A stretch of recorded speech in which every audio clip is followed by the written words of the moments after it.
Située dans une vallée fermée par le Puig de Maria et le Calvari, Pollença est le principal centre de la municipalité et compte plus de 8000 habitants.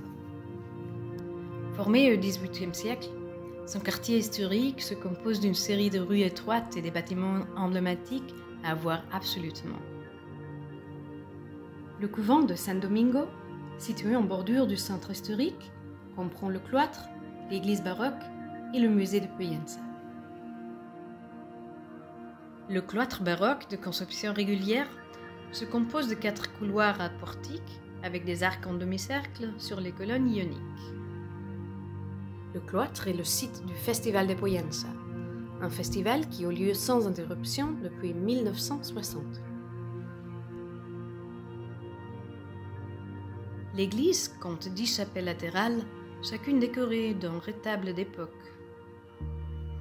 Le retable de Nostra Signora del Rosé préside l'église, avec une image créée par l'artiste majorquin Joan Antoni Oms au XVe siècle.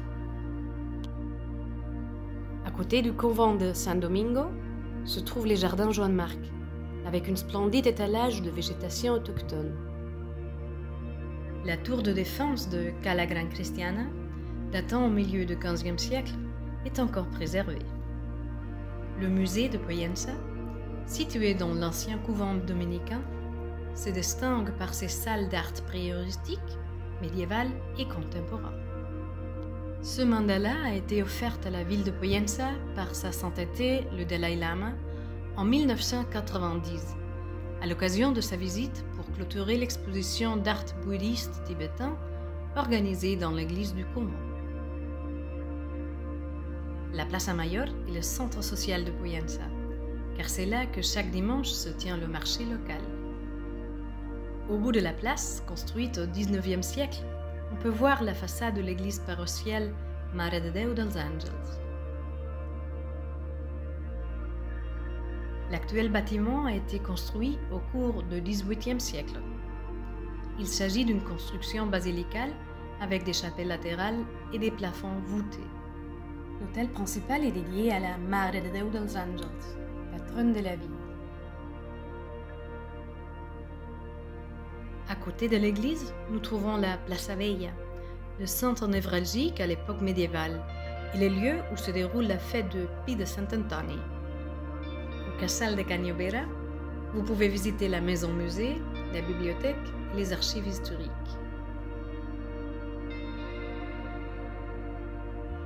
Cañobera de Plaça était la maison ancestrale de la famille Llobera de Gotmar.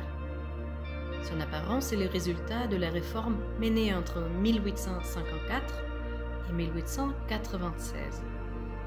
Au Plaça de l'Almoina, on trouve une fontaine de 1827, couronnée par un coq, le symbole de Pollença. C'est ici qu'a lieu la rencontre initiale du simulacre de l'une des batailles plus importantes entre des Maures et des chrétiens, qu'on célèbre chaque 2 août.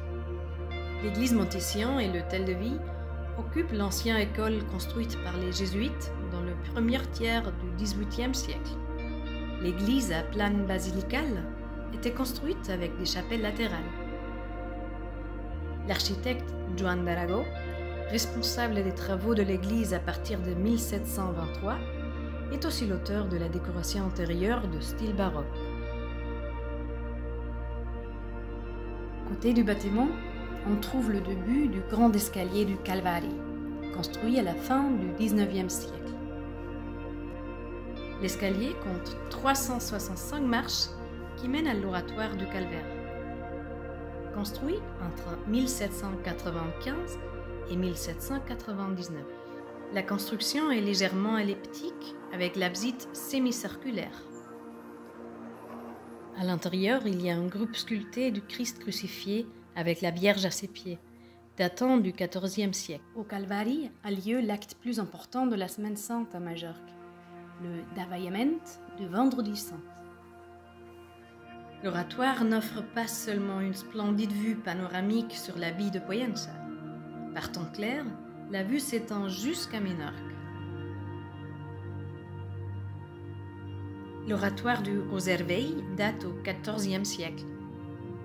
Le temple à plane basilicale était construit avec des chapelles latérales.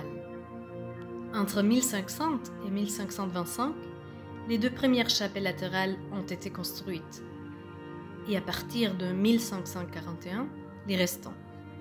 À la fin du XIXe siècle, le rosaire-veille a été restauré et a acquis son aspect actuel. L'oratoire de San Jordi fut construit pendant le XVIe siècle en dehors de la ville, en direction à la mer.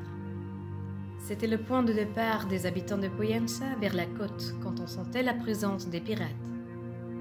L'église actuelle de San Jordi est de forme basilicale et possède une chapelle latérale, ouverte en 1770, dédiée à San Marsal. Le rétable baroque au presbytère était réalisé par le sculpteur Rafael Torres en 1653. Le Puig de Maria, un sanctuaire situé à 330 mètres d'altitude au-dessus du village, se compose d'une chapelle, d'un réfectoire, d'une tour et des murs.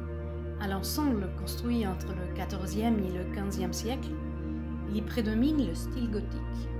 L'église, à nef unique, conserve une image populaire de la Vierge datant au XIVe siècle. Le pont romain traverse le ruisseau de San Jordi. Il est formé par deux arcs inégaux, séparés par une colonne centrale qui possède un petit arc de décharge et des ergots à plan triangulaire à sa base pour distribuer le courant de l'eau.